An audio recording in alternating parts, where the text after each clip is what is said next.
gudoomiyaha gobolka saaxil injineer axmed cismaan xasan ayaa maanta magaalada berbera ka furay shirkii 17aad ee ay yeeshaan meeyarada dalka iyo agaasimayaasha wasaaradaha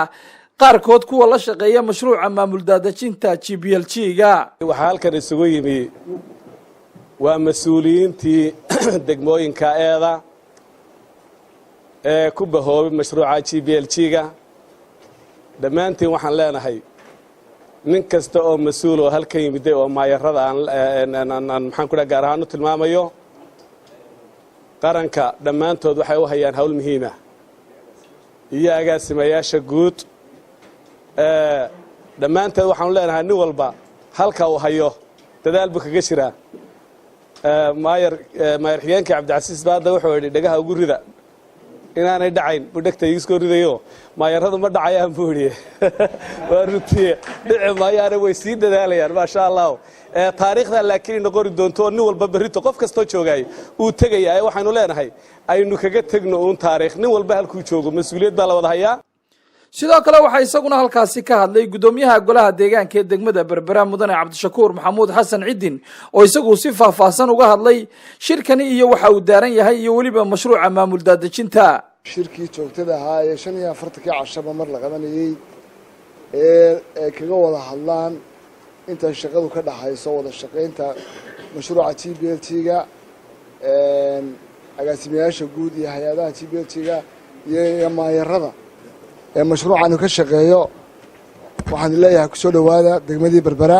kulankeenan sida uu barsaabku sheegay maayarada ee ummadda dooratay bulshada dooratay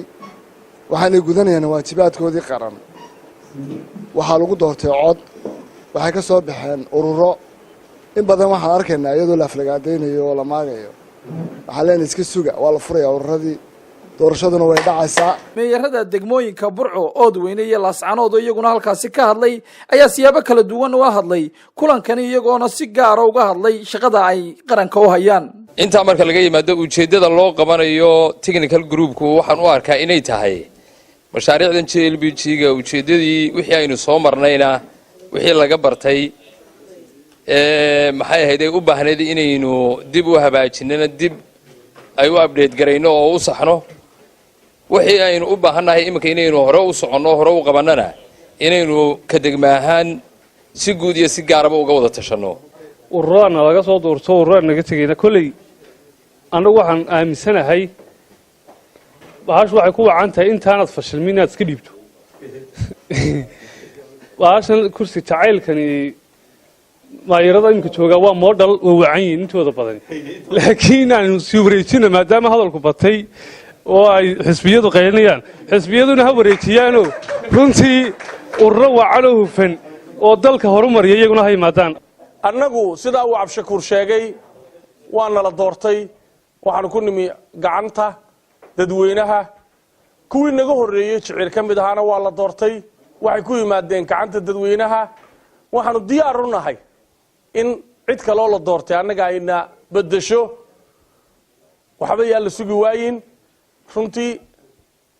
wax allaaliya waxaanu diyaar u nahay wuxuu sharcigu ka qabo doorashadayada dee kullay maag iyo dhibna halkaasaan u joognaa waxaa leeyahay waxba yaa la fudaysanin waxaana laga doortay ururo kuwii naga horeeyay jiciiryana waxaa laga doortay ururo kuwa naga dambeeyana waxaa laga dooranaya haddii ilaahay idhaa ururo wabilaahi. maxamed cabdilaahi soo fadhiistay Star TV magaalada Berbera.